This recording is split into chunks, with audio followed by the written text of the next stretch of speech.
French President Emmanuel Macron has received the royal treatment during a state visit to the UK. It's the first time the full pomp and pageantry has been given to an EU leader since Brexit, as the UK aims to rebuild ties with the bloc. Migration, Ukraine, the war in Gaza were all discussed. So, how successful was that trip? And does it signal a breakthrough in cross-channel relations?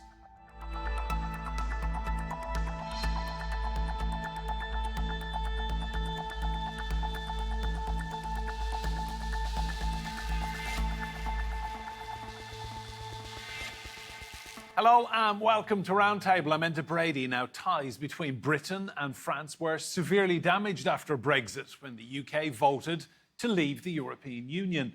That was 9 years ago. And now, with Keir Starmer as Prime Minister, the two nations are forging closer relations. President Macron was warmly received by the UK royal family during what was a 3-day state visit last week. So, what was discussed, and have relations between the two countries really been repaired? Gold horse-drawn carriages riding through the streets of Windsor, a truly royal experience. The French president and his wife were welcomed by King Charles alongside Queen Camilla and the Prince and Princess of Wales, reaffirming the significance of this 3-day state visit. King Charles and the French leader share a warm relationship, which was evident in the words exchanged at the state banquet, with King Charles making a speech in French. I firmly believe that the friendship between the United Kingdom and France is essential to the preservation of freedom and peace in Europe. The French president also addressed the UK Parliament, emphasising the strong ties between his country and the UK despite the UK's decision to leave the European Union. First of all, of course, because the sovereign British people choose to leave the European Union in 2016, a decision that we respect, even if we found it deeply regrettable.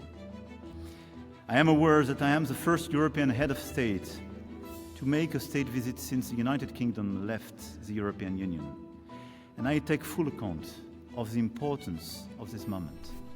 During his speech, Macron called for the recognition of a Palestinian state and reiterated the need for the UK and France to work together on issues such as Russia's invasion of Ukraine, technology and trade. Migration was front and centre of talks between Starmer and Macron, and on the final day they unveiled the much-anticipated one-in, one-out deal to tackle the small boats issue. For the very first time, migrants arriving via small boat will be detained and returned to France in short order. In exchange for every return, a different individual will be allowed to come here via a safe route, controlled and legal. The deal was agreed on the same day that more than 200 migrants were reported to have crossed the Channel to Britain. Both men were enthusiastic in their praise of each other and the relationship they had forged during Starmer's first year in power. With embraces and hugs all around, will this friendship translate into policy success for both Britain and France? Well, let's meet our guests. I'm delighted to say here with me in the studio is the journalist and broadcaster Afua Hagen. And Simon Toubeau is Associate Professor in the School of Politics and International Relations. That's at the University of Nottingham. And joining us from the French capital, Paris, we have TRT World Correspondent Peter Allen. You're all very welcome to this roundtable. Afua, to you, first of all, you spend all your time covering the royals. I do. Tell me, there aren't too many countries who can turn on the razzmatazz like the UK can. Listen, no one does pomp and pageantry the way that we do. It's very unique to our ability to have soft power and to display soft power. And that's exactly what we have seen in last week's state visit. And it's all very deliberate. You know, the horses, the carriages, the gold plates, the relics, the state banquet, the outfits, everything is very, very choreographed to show the soft power and the unique soft power that the United Kingdom has. And the king is the centerpiece of that. He's also the spearhead of it.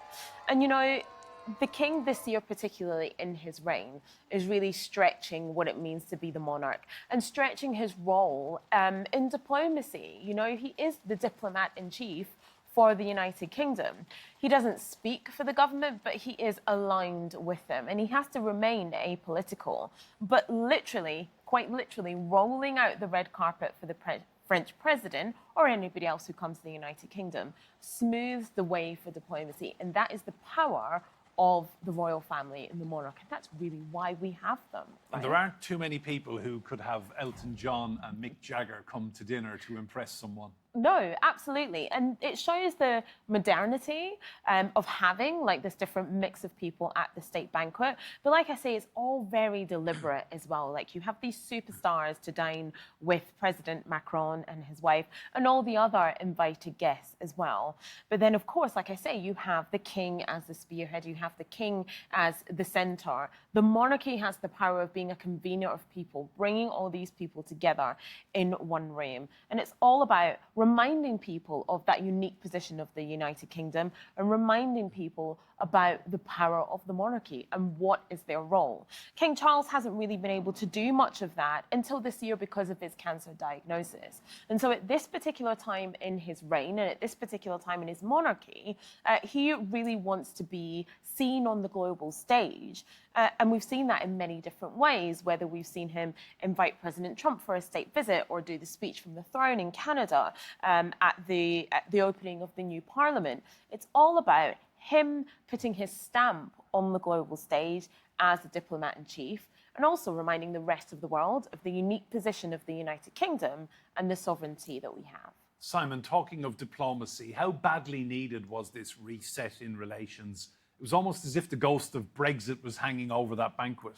Yeah, it's true. I mean, it's been a while that the relationship between the British government and the French government have been in difficult circumstances. The relationship was really tested to its very most during the Brexit years under Johnson and even after that with Liz Truss. And it started to warm up again when Rishi Sunak was elected as leader of the Conservative Party and then as Prime Minister. And there was the beginning of a rapprochement, and that seems to have taken a great deal more momentum under Starmer and with Macron. And I think that it reflects a change of posture, really, on behalf of the British government, that it needs to resolve the problems that it has that have been left from the Brexit period. And that it needs to take a very kind of pragmatic, problem-solving approach. And that is very much Keir Starmer's sort of attitudes towards dealing with some of these policy problems. This recent summit with French President Macron sort of follows from the Lancaster House agreement that was negotiated in May, which was the beginning of a resetting of a relationship between Britain and Europe regarding access to European markets in agricultural products and some mobility between the two countries. And that this recent summit sort of goes in the same direction and strengthens the relationship between the UK and France on this occasion rather than the EU. Thanks, Simon. Peter, to you, how was last week's state visit received by the French public? What was the reportage, if you like? Well, it was received extremely well. The great paradox of the modern French Republic is, of course, that it got rid of its monarchy and is easily the most famous revolutionary republic in the world, yet it really hankers after its past, its pre-1789 past, and it's July the 14th, Bastille Day, and that's the day when they recall the storming of the Bastille and the attack on the established monarchy, but they can still do that and massively admire the British monarchy, and they always have done. There's great affection here, certainly for Elizabeth II, King Charles's mother, and increasingly a lot of affection, I have to say, as well for King Charles. That's absolutely indisputable. And they love the pomp and circumstance, seeing the cavalry regiments, the state banquets at Windsor Castle, the processions close to Parliament, the visits to Number 10. And all part of that is, again, it's soft power, of course, but it's also this link with the past, really. The French are revolutionary people, but they're also, I would say, having lived here for many years, a socially conservative people, and they like certainty, they like continuity with the past. And because of that, I think that state visit went extremely well. Thank you, Peter. Afua, to you, there was some serious business to discuss. I think from a UK point of view, the one thing they really want help from the French with is the boats situation, the migration, people coming into the UK illegally and claiming asylum. So there was a lot of hard work going on behind the scenes, presumably by the diplomats, while Charles and Macron and Starmer were all out front and centre. Yeah, absolutely. You know, behind the scenes, that's where the real work is happening. That's where the negotiations over the different policies from France, from the United Kingdom, to try and stop people getting into those boats in the first place, to try and do something about this problem. And you're absolutely right in saying that out front. That's where we see Starmer, that's where we see the King, that's where we see Macron, that's where we see Kate and William, that's where we see the wives, you know, everybody else sort of being the face of diplomacy. King Charles actually said after the state banquet last week that the relationship between himself and Macron has moved from cordial to close. And I think that really tells you about, you know, where they are, about how close they have been.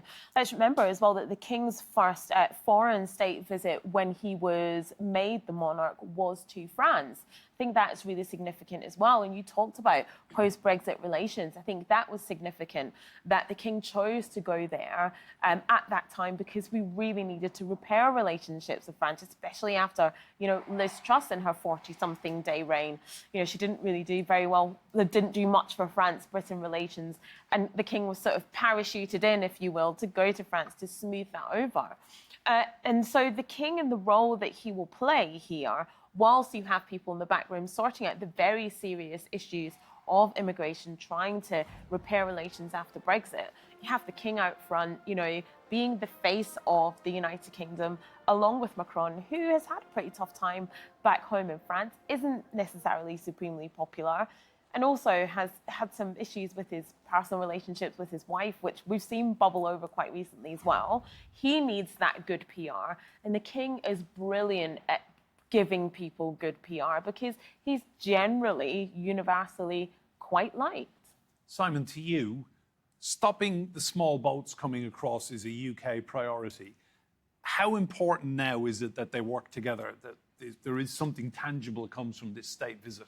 Yeah, I think it's crucial. I think that for both countries, there's a recognition that the problem is serious and urgent. There's been an increasing number of people that have been making these crossings in recent years. So it's a pressing and immediate problem. I think both of the negotiating parties, both Keir Starmer and Macron, need to secure a win from this summit. They need to come away with something tangible that looks like, you know, an agreement that will work for the two countries.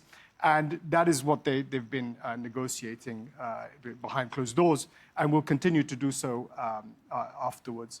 I think the crucial thing is that they agreed that they need to tackle the problem together from a security perspective, so that there is support for the French police authorities and the gendarmerie for trying to prevent the crossings in the first place. And we saw that has received an impetus of late. And what it looks like now is that they're going to establish some kind of broader agreement for managing asylum claims and for both enabling some asylum seekers to come to the UK in exchange for some that may have arrived illegally. That is part of the bilateral relationship, and it may, in time, give way to a broader agreement between the UK and the other European countries in how to deal with these migration flows. But ultimately, from a UK perspective, people will just care about those numbers coming down. That's Absolutely. whether it's a success or not. That's the priority. Yeah. Peter, to you, what's the French view on the small boats crossing the Channel to England? I've heard French commentators say that the UK shouldn't make itself so attractive to these people. What's the French take? Yes, that's certainly one of the views that I hear from a lot of people in the Pas-de-Calais, in northern France, in this area that is so affected. Certainly, if you speak to politicians of both left and right in that area, they think that Britain is far too attractive for what is often referred to as economic migrants, people who want to better their lives. They don't particularly want to go to Britain for any cultural reason or any family reason or anything like that. They want to go there because they think they will have a much better job, they will have better housing, they will have a better standard of living than where they were coming from. The French suggest that's a very bad thing because it means that people from all over the world are coming to northern France and attempting to get over to Britain. Of course, the situation is a lot more complicated than that as well. One of the problems is that particularly dangerous border. Britain isn't necessarily getting anything like the number of migrants that France is getting. A lot more people claim asylum in France than they do in Britain. It's just that that border is so incredibly dangerous. I'm always covering the deaths of people trying to get across the English Channel, which is really pretty outrageous in this day and age. That's another sentiment you hear from a lot of people here in France, the fact that if somebody wants to test their asylum claim, they should be able to do so in a manner that is safe. And you've got this border that is one of the most sophisticated in the world. There's a tunnel under the sea, there's ferries going backwards and forwards all the time, there's trains, there's lorries, there's every type of transport, and the infrastructure gets more and more sophisticated every year, and yet people are still getting on these boats and dying in the sea. And so that's something that really has to be considered perhaps as the most urgent problem of all, I think, Enda. Peter, you know full well that the English perspective on the migrant crossings is that the French police don't do enough. You often hear that said in the UK. Well, I have a lot of sympathy for the French police, having seen them in action and see the way they work. They've got a massive coastline to deal with.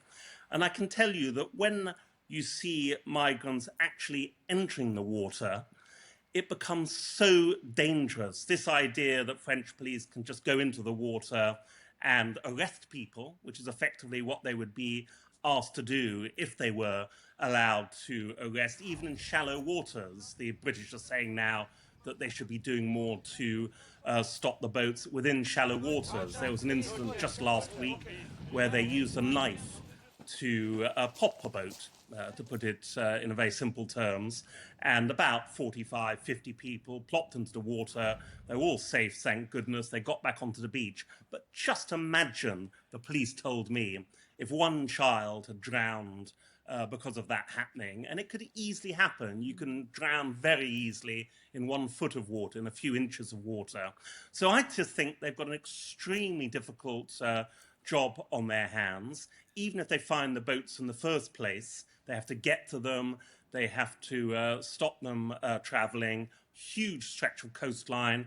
TV and journalists like me, we cover one particular little area, but there's lots of other parts of that vast coastline which are very, very hard to secure. So again, I think that the solution should be a political one. It should be one that allows people to have safe transit to wherever they want to claim asylum, and that they need to cut out this hugely dangerous crossing rather than just trying to police it. Thanks, Peter. Afua, so differing views on migration. However, one issue that they are both steadfastly together on, the UK and France, Starmer and Macron, is Ukraine. Yeah, absolutely. And the King is definitely on that same page as well. Now, he doesn't speak for the government, but he does align with the UK government. And we saw the King meeting with President Zelensky at Windsor. Buckingham Palace is under renovation at the moment, so that's why the state visit was at Windsor. And these meetings have been taking place at Windsor Castle as well. And that is the King showing his continuing solidarity with Ukraine, with wanting to be the peacemaker. You know, he's made statements in the past about standing with Ukraine. He's, worn ties or grown flowers in yellow and blue, all these subtle ways and not so subtle ways, and having meetings with President Zelensky and showing his continuing support for the Ukraine. Now, of course, he can't make any policies. He can't, be in negotiations for a ceasefire. This is soft diplomacy. But for Zelensky, it's powerful for him because you have the diplomat-in-chief on your side offering advice and comfort when they talk at their meetings. It's a very powerful statement that he is making, the king is making, and it reiterates the UK government's stance, which is that they stand with Ukraine as well. This isn't the first time that the king has met with Zelensky either. He is the king walking a very difficult at times diplomatic tightrope because yes, he stands with Ukraine and I think he feels that issue is quite cut and dried, and so do a lot of people. We have a state visit from Donald Trump coming up, but the king is also head of state of Canada. He's the king of Canada, and President Trump has been threatening Canada with being the 51st state. That rhetoric seems to have died down at the moment, but he has to keep Canadians happy. He has to keep the UK happy, and the UK wants to keep America happy to maintain their trade deal. So there's a lot of moving parts of which the king is going to be involved in all, and he has to make sure that everybody is happy. So he is playing diplomat-in-chief, but it's a difficult part. Thanks, Afua. Simon, how important for the Ukrainian side then is this strength of the relationship between the UK and France, and then both coming out so publicly and saying that they will back them forever? Yeah, I think this is fundamental. I mean, this rapprochement between the UK and France has been in part also impelled by the position that Trump has taken, which was a lot more transactional, a lot more conditional. But both the British and the French government, perceive the Russian threats to Ukraine as a threat to European security, of which they are part. So for them, this kind of revanchist kind of attitude by the Vladimir Putin and the Russian government is a threat to their security. And they have committed to defending Ukraine to the hilt. And so that means basically continuing with the kind of military support to Ukraine. The UK is the second largest donor and supporter of Ukraine's efforts. France comes sort of third out with Germany. So both are very important to the support of Ukraine, and both are very important to European security. And one of the ways in which that has been manifested is the renewed commitment to cooperation in defense sector. So that means cooperation in nuclear armaments, in nuclear policy, in capabilities, and in coordination of their military efforts. For example, some cooperation over the deployment of new missiles, for example, that could be launched, that could be used to launch nuclear weapons. Another area, of course, is just joint military exercises in some of the areas that are vital to European security, like the Baltics and the Arctic, so that they are presenting a common front. The only caveat to that overall picture is that France also is responsible for maintaining another key relationship, so it's also playing a balancing act with Germany. Germany has also committed a very large amount of its financial resources to rearming the country, and that is something that has been echoed by the European Union. The European Union is now generating loans on the basis of the European budget that it can use to provide grants to national governments to help with the financing of their rearmament. Now, the UK will probably be out of that arrangement, and so to a certain degree it's working both with France but also by proxy with the rest of the European Union. So another Brexit benefit there for the UK. Exactly. Incredible. Peter, I want to talk about the situation in Gaza. What's your impression of the French? How close are they getting now to recognising the Palestine state? Well, I think pretty close, actually. Emmanuel Macron, he has only got 2 years left in power, and he's using this time to look for great legacy objectives. And one of them, I would say, is to see the French Republic recognize the state of Palestine. He sees that a two-state solution as being the real long-term solution to the horrendous bloodshed in the Middle East that's going on at the moment, particularly, of course, in Gaza and the occupied West Bank. It's hugely important to him. Certainly, I would say, far more important than it is to Keir Starmer, who seems far more aligned with the Israelis. And that really is a perception here in France that the British are far too close to the Israelis and somehow playing a hand in the terrible scenes that we see day in, day out, especially again in Gaza.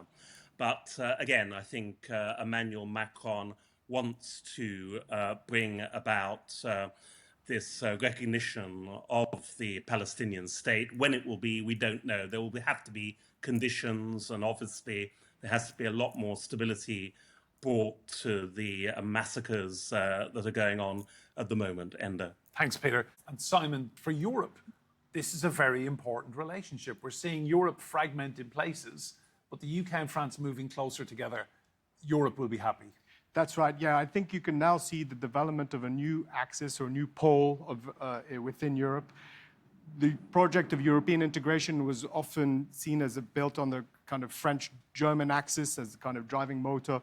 I think now, in a post-Brexit world, in a kind of Trumpian world, in a world in which Russia is invading its neighbors, the security relationship between France and the UK, the largest military powers of Europe, that is going to be the sort of the most important relationship for the time to come. Thank you. Afua Hagen with us here in the studio, and Peter Allen in Paris. Thank you all.